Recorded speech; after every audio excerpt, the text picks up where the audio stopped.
चोरीच्या सोन्यावरून सुरू असलेली भांडणे सोडवणाऱ्या वैराग तालुका बार्शी येथील युवकाचा खून केल्याप्रकरणी बार्शी येथील अतिरिक्त सत्र न्यायाधीश मांडे यांनी चौघांची निर्दोष मुक्तता केली। हा खून 2 एप्रिल 2022 रोजी वैराग येथे सोलापूर रोडवर असलेल्या एका चप्पलच्या दुकानात झाला होता। मिथुन दादाराव साळवे, अखिल याकूब शेख, जुबेर आयुब शेख तिघेही राहणार वडवणी तालुका वडवणी जिल्हा बीड आणि हरिमोहन केकडे राहणार वैराग जिल्हा सोलापूर अशी या आरोपात निर्दोष मुक्तता झालेल्या आरोपींची नावे आहेत। या प्रकरणाची हकीकत अशी 2 एप्रिल 2022 रोजी मिथुन साळवे, जुबेर शेख, अखिल शेख हे चोरीच्या सोन्यावरून हरिमोहन केकडे यास वैरागमध्ये मारहाण करत होते। त्यावेळी वैराग येथील पप्पू उर्फ सचिन पवार यांनी ही भांडणे सोडवली। दरम्यान हा प्रकार समजल्यानंतर संतोष गणेचारी वय 56 राहणार वैराग यांनी सचिन पवार यास फोन करून विठ्ठल कांबळे यांच्या सोलापूर रोडवरील चप्पल दुकानात बोलावून घेतले असता अखिल शेख, मिथुन साळवे, जुबेर शेख यांच्यासह पप्पू उर्फ सचिन पवार त्या ठिकाणी आला। यावेळी विठ्ठल कांबळे यांच्या दुकानात विठ्ठल कांबळे यांच्यासह सुनील धोकटे, चंद्रकांत कावरे, संतोष गणेचारी यांनी त्यांना समजून सांगण्याचा प्रयत्न केला। मात्र पप्पू आणि अन्य तिघांमधील वाद वाढत गेला। यावेळी पप्पू उर्फ सचिन पवार यांनी कोणत्या तरी पोलिसाला फोन करून चोरीच्या सोन्यासंदर्भात माहिती दिली। यावेळी अखिल आयुब शेख यांनी चप्पलच्या दुकानात असलेल्या लाकडी ठोकळा उचलून सचिन पवारच्या डोक्यात मारण्यास सुरुवात केली। मिथुन दादाराव साळवे यांनी चप्पलच्या दुकानातील रापीने वार केला तर जुबेर आयुब शेख यांनी लाथाबुक्क्याने मारून सचिन पवार यास खाली पाडले। सचिन पवार रक्ताच्या थारोळ्यात पडल्यानंतर त्याचीच मोटरसायकल घेऊन तिघे आरोपी घटनास्थळावरून पळून गेले।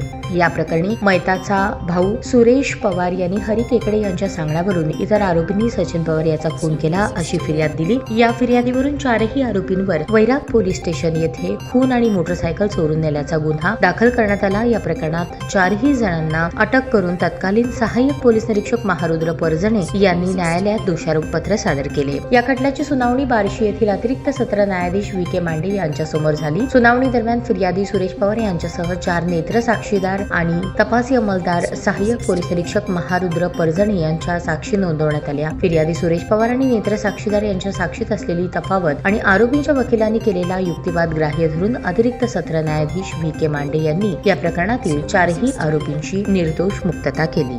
खुशखबर खुशखबर खुशखबर रिदान ज्वेलर्स आणत आहे आपल्यासाठी लकी ड्रॉ द्वारे सोन्याचे दागिने बक्षीस म्हणून मिळवण्याची अविश्वसनीय संधी। ही योजना फक्त 10 महिन्यांसाठी राहील। या योजनेमध्ये 100 सभासद असतील। प्रत्येक महिन्यामध्ये एक चिठ्ठी लकी ड्रॉ द्वारे आपल्या सर्वांसमोर काढण्यात येईल। ज्या सभासदाची चिठ्ठी निघाली त्यांनी त्यापुढे कोणतेही हप्ते भरायचे नाहीत। दरमहा 2000 रुपये भरा व लकी ड्रॉ मध्ये आपली चिठ्ठी निघाल्यास 20,000 रुपयांचे सोन्याचे दागिने बक्षीस म्हणून मिळवा। दरमहा 3000 रुपये भरा व लकी ड्रॉ मध्ये आपली चिठ्ठी निघाल्यास 30,000 रुपयांचे सोन्याचे दागिने बक्षीस म्हणून मिळवा। दरमहा 5000 रुपये भरा आणि लकी ड्रॉ मध्ये आपली चिठ्ठी निघाल्यास 50,000 रुपयांचे सोन्याचे दागिने बक्षीस म्हणून मिळवा। दरमहा 10,000 रुपये भरा व लकी ड्रॉ मध्ये आपली चिठ्ठी निघाल्यास 1,00,000 रुपयांचे सोन्याचे दागिने बक्षीस म्हणून मिळवा। सर्व दागिने 20 व 22 कॅरेट शुद्धतेच्या हमीचे व हॉलमार्क शिक्क्यासहित देण्यात येतील। आजच आपली नाव नोंदणी करून लाभ मिळवा। आमचा पत्ता रिदान ज्वेलर्स, चांदणी चौक, फॉरेस्ट, सोलापूर। संपर्क शाबाज हुंडेकरी 86 248 780 06, जाकीर शेख 74 99 10 12 86। नियम व अटी लागू। ताज्या बातम्या पाहण्यासाठी प्राईम महाराष्ट्र न्यूज चॅनलला सबस्क्राईब करा।